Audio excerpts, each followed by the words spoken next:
가깝고도 먼 예수님이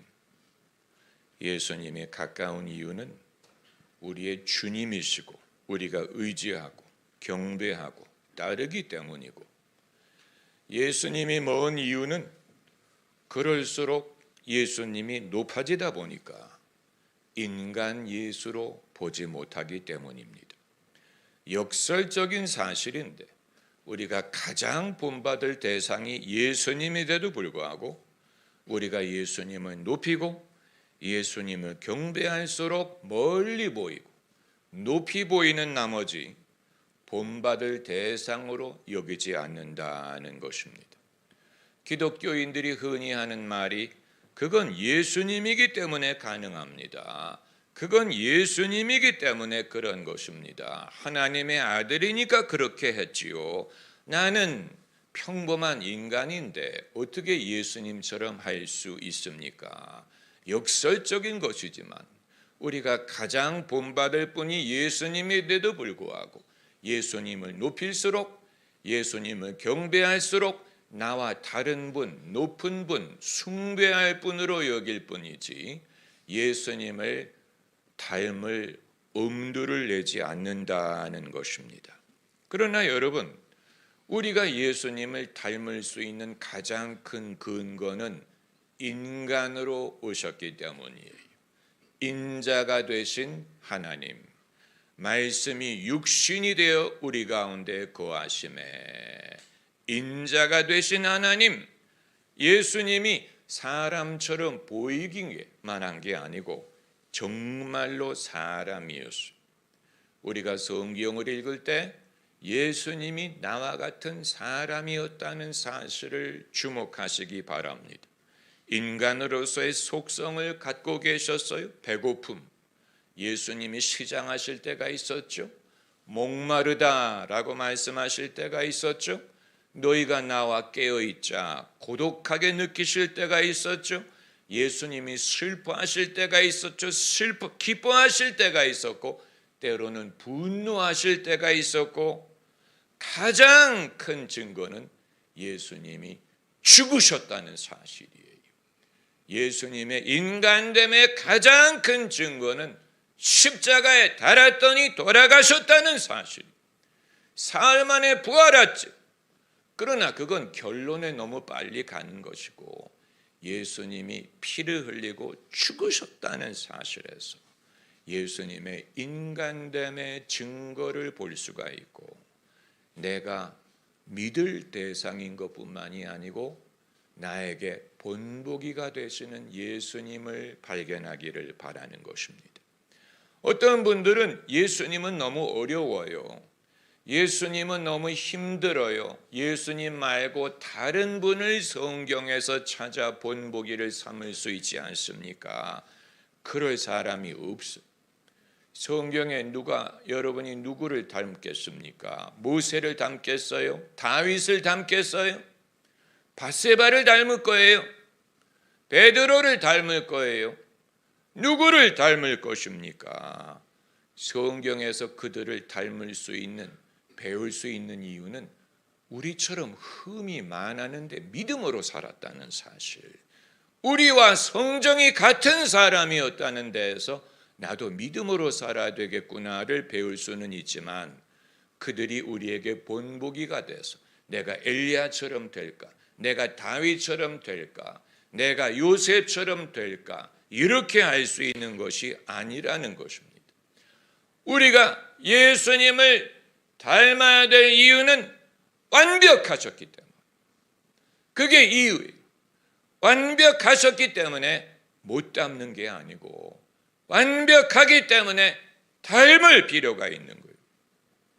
예수님을 닮을 수 있는 근거를 생각해 보려고 합니다. 첫째는 예수님이 환경을 선택하지 않았고 주어진 환경에서 완전함을 이루셨기 때문입니다.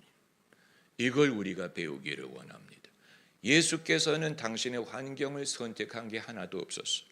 때와 장소와 가정과 사람과 여건과 시대와 지위와 이런 어떤 것도 예수님이 선택한 것이 아니고 예수님에게는 무한한 옵션이 있었던 게 아니고 예수님은 이 환경에 오셔서 제한된 환경에서 하나님을 믿고 섬기고 십자가를 지고 하나님의 뜻을 이루셨습니다. 예수님의 환경이 우리의 환경보다 나은 게 아니었어요? 당신의 환경이 완벽할 것을 요구하지 않고 주어진 환경에서 하나님의 뜻을 발견하시고 그것을 이루시고 순종하셨습니다. 초원에서 사셨기 때문에 초원에서 말씀을 가르치신 것이고 주변에 있는 사람들이 어부와 세리이기 때문에 그들을 제자로 삼으신 것이고 주변에 병든 사람, 가난한 사람들이 많았기 때문에 그들에게 하나님의 나라를 전파하신 것입니다.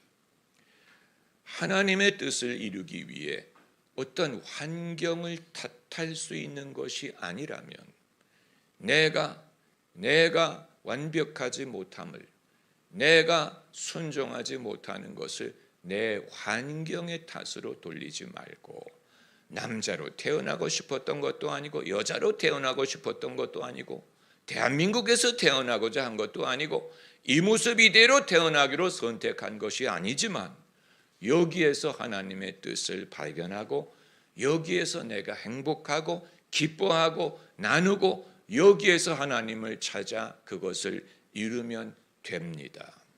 여러분, 그것은 대단한 것입니다. 두 번째로 예수님을 본받을 만한 근거는 인간관계의 현실 속에 거하셨기 때문이에요. 석가모니는 깨달음을 얻기 위해 사람들을 뒤로하고 은둔했어요. 혼자 뭘 했습니까? 혼자 뭘 했어요? 그리고 깨달음을 얻으려고 했어요. 예수님은 사람들 틈에 살면서 거기에서 하나님의 뜻을 이루셨습니다. 이것이 굉장히 큰 차이점이에요. 진리를 찾기 위해 내가 어디 외딴 곳에 가야 되는 게 아니고 예수님께서는 인간관계의 모든 의무와 짐과 현실을 피할 수 있는 게 아니고 오늘 본문에서 보는 것처럼 가족 관계에서 발생하는 일들이 있잖아요. 오해가 발생하고 그 어머니가 근심했다라고 말을 하고 예수님을 찾아다니고 찾아오고 물어보고 데리고 가고 예수님이 순종하시고 따라가시고 어머니에 대한 의무, 형제에 대한 의무, 가정에 대한 의무, 인간에 대한 현실을 예수님이 회피할 수 있는 게 아니에요. 그 가운데에서 예수님은 사셨어요. 하나님의 아들이라고 예외가 있는 것이 아니었어요. 우리가 흔히 생각하기를 내 주변 사람들만 아니면 내 주변 사람들이 나의 걸림돌이고 내 주변 사람들이 내 십자가야. 여러분, 왜 이렇게 십자가가 많아요? 힘든 건 다 십자가로 여길 것입니까? 그게 아니에요. 예수님도 그걸 피하지 않았고 예수님이 그 속에 사셔서 모친이 계셨고 요셉이 아버지였고 형제가 있었고 이 모든 일 세금을 내야 했고 이 모든 일 그 가운데서 순종하고 사랑하고 그리고 하나님을 쫓은 것입니다. 그리고 세 번째는 예수께서 능동적으로 하나님을 찾아 나섰고 하나님의 뜻을 분별하셨고 당신의 목적을 알고 계셨다는 사실이에요. 분명한 수직적인 면을 소유하셨어요. 이건 예수님에게 아주 독특하고 현저한 부분이에요. 우리는 생각하기를 사람들과 잘 어울리고 사랑하고 사랑을 주고받고 그러면 되는 것 아닙니까? 사람들과 잘 어울리고 사랑하고 거기에 천국을 경험할 수 있는 것이 아닙니까? 그러나 예수님은 사람들과 분리되더라도 사람에 좌우되지 않고 상황에 좌우되지 않고 능동적으로 하나님을 찾아 나섰고 하나님의 음성을 들었고 뜻을 깨달았고 당신의 역할을 알고 계셨어. 어렸을 때부터 뛰어난 지혜를 소유하셨다고 해. 47절에 듣는 자가 그 지혜를 기이 여겼다. 여러분, 예수님이 12살의 나이에 무슨 인생의 시련으로 하나님을 찾으셨겠어요? 당신의 어떤 괴로움으로 하나님을 찾았겠습니까? 그게 아니지. 그게 아닌데 능동적으로, 그 말은 수동적이지 않고 어떤 강요에 의한 것이 아니고 반동적인 동기가 아니고 인생에 대한 반동이 아니고 능동적으로 하나님을 찾았고 하나님이 계시는 곳을 찾아갔고 뜻을 깨달았고 그리고 내가 아버지 집에 있어야 할 줄 알지 못하셨나이까? 이건 여러분 대단한 것입니다. 내가 하나님의 뜻을 모르는 이유를 내 환경에서 찾을 수 없어. 내가 어려서, 내가 학교를 가야 해서, 내가 부모님에 대한 의무 때문에 군대를 가야 되기 때문에, 일을 해야 되기 때문에, 처자식을 먹여야 되기 때문에 이런 것을 말하지 않고 예수께서는 단독으로 성전에 가셔서 가족들과 분리되더라도 성전에 가서 거기에서 내가 내 아버지 집에 있어야 할 줄을 알지 못하셨나이까? 그러나 그 부모는 그 말을 깨닫지 못했다. 이 부분에 있어서 예수님은 아주 독특하고 특별하고 어렸을 때부터 예수님에게는 분명한 하나님에 대한 신뢰, 하나님에 대한 믿음, 하나님의 뜻을 깨닫는 것이 당신의 삶에 어떤 의미가 있는 것을 알고 계셨다는 사실이에요. 할렐루야. 여러분, 많은 사람들이 하나님의 뜻과 나의 것을 별도로 생각하려는 못된 성향이 있어요. 하나님의 뜻을 추구하는 것은 하나님을 위한 것이라고 생각해요. 그건 하나님의 혜택을 위한 거지. 하나님의 영광을 위한 거지. 하나님을 위한 거지. 나와 무슨 상관일까? 그러나 예수님은 내 아버지의 일을 나도 한다. 그게 바로 내가 내 아버지 집에 있어야 할 줄 알지 못하셨나이까? 이걸 두 개로 본 게 아니고 하나님의 뜻을 알면 내가 어떻게 살지를 알게 돼. 그게 나에게 유익이야. 그게 나에게 생명이야. 나는 내 아버지의 뜻을 행하는 것이 나에게 양식이야. 별도의 것을 하나님의 어떤 호의를 베푸는 것이 아니에요. 여러분은 그런 마음이 없으십니까? 예배를 드리든 헌금을 하든 교회를 다니든 순종을 하든 이게 하나님에게 호의를 베푸는, 하나님을 위한 아니에요. 그게 나에게 유익이에요. 그게 나에게 축복이에요. 내가 그것을 기쁨으로 하기를 원하는 것입니다. 억지로 하는 게 아니고 의무적으로 하는 게 아니고 나도 내 아버지 집에 있어야 할 줄 알지 못하셨나이까?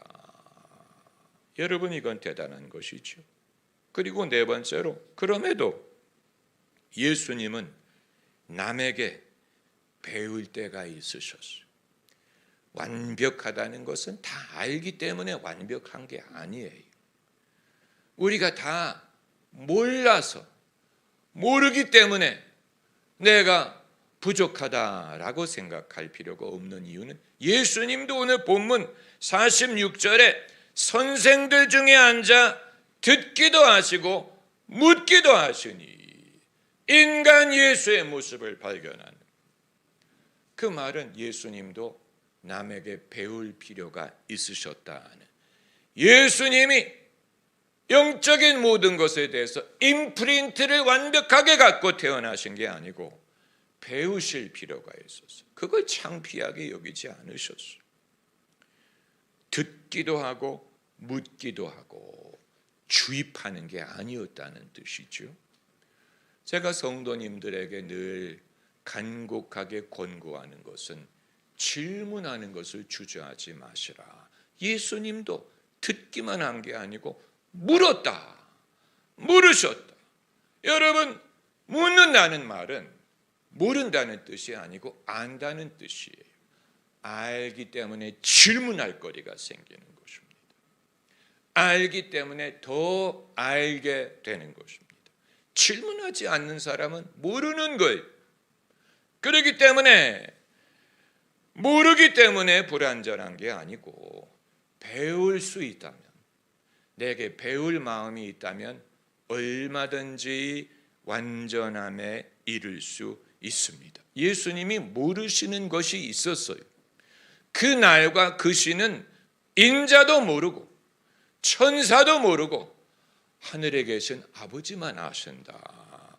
예수님이 모른다고 말씀하셨어요.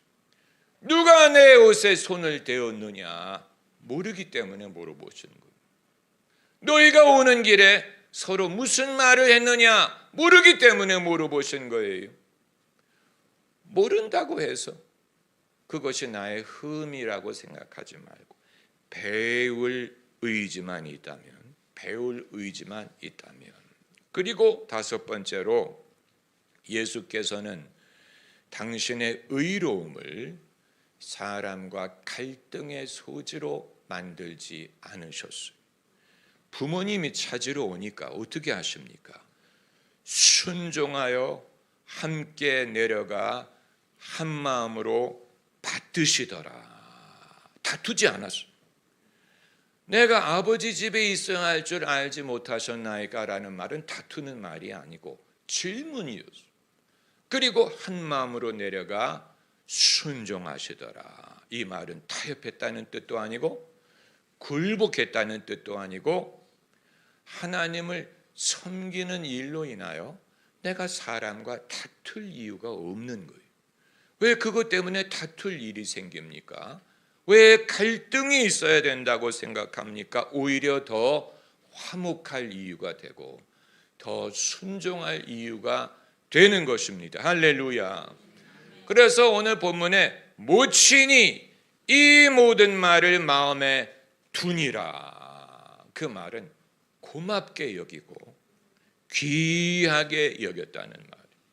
다 깨달은 것 같지는 않아요. 왜냐하면 전절에 부모가 깨닫지 못했다. 깨닫지는 못했는데 마음에 두었어요. 사람이 우리의 믿음을 다 깨닫지 못해.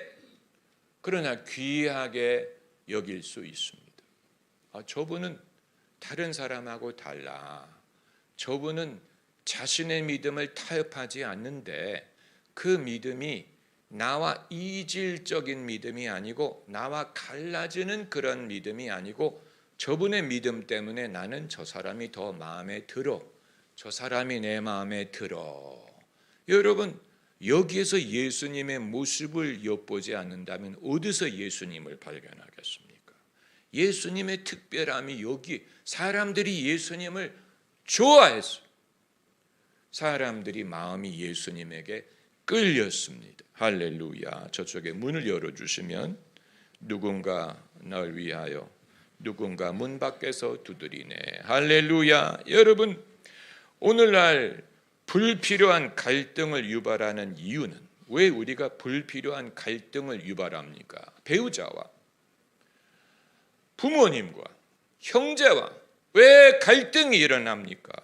우리가 예수님을 충분히 이해하지 못했기 때문에, 예수님을 충분히 알지 못했기 때문에, 예수님에게는 사랑할 수밖에 없는 면모가 있었어요. 그런데 가족부터 예수님을 사랑했다는 말은, 가족부터 예수님을 사랑했다는 말은 팔이 안으로 굽었다는 말이 아니고 객관적으로 볼 때 선하고 의로움을 보았기 때문에 가족부터 그것을 봤어요. 가족이 그것을 봤다는 말은 진짜라는 뜻이에요. 가족이 봤기 때문에 남들도 볼 수가 있었던 거예요. 팔이 안으로 굽어서 그런 게 아니고 가족이 볼 때도 예수님에게는 특별한 면이 있었어요. 마리아가 마음에 두었다. 이건 내 아들이지만 남다른 애, 나보다 나은 면이 있어. 내가 모르는 것을 예수님이 안다. 이후에 요한이 이것을 말하기를 하나님의 독생자의 영광이요 은혜와 진리가 충만하더라. 아주 신기한 성경 구절이 아닙니까? 이 구절을 처음 읽으면 그들은 좋겠네. 그들은 그걸 볼 수 있었으니 얼마나 좋겠어. 나도 그걸 봤다면, 나도 독생자의 영광을 볼 수 있었다면 그 은혜와 진리가 얼마나 충만한지를 나도 볼 수 있었다면. 판교로 가는 길에 은혜와 진리의 교회라는 교회가 있지 않습니까? 꽤 오래됐죠. 저는 그 이름을 봤을 때 이건 하나님이 주신 이름이야 라고 느낄 수 있었던 것이, 예수님에 대해서 한마디로 평가할 때 은혜와 진리가 충만했다라고 말했기 때문인데, 그러나 이건 그 당시에 목격자만이 할 수 있는 간증이 아니고, 우리가 이 간증을 하지 못하는 이유는 아직 예수님을 잘 모르기 때문에 그래요. 도대체 예수님에게 어떤 면모가 은혜와 진리가 충만했다, 내가 무슨 기적을 봐야 되나, 무리를 걸으시는 것을 죽은 사람이 살아나는 이런 것을 보면 은혜와 진리가 충만했다라고 말했을까? 아니에요. 12살 예수님의 모습을 겪은 마리아가 느꼈을 거예요. 은혜와 진리가 충만하다. 예수님이 다르다. 예수님이 다르다. 예수님을 우리가 발견할 수 있으면 우리 눈에 은혜와 진리가 충만한 모습을 발견하게 되고, 그것이 나와 거리가 되는 게 아니고, 그렇기 때문에 오히려 내가 닮을 부분을 발견하게 되는 것입니다.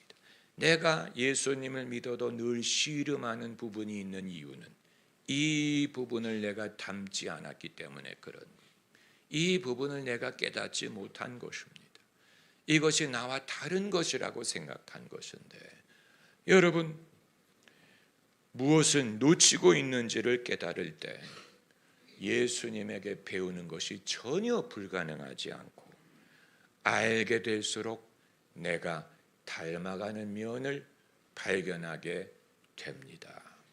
할렐루야, 할렐루야. 여러분, 이 시간에 우리 기도할 때 예수 알기 원합니다.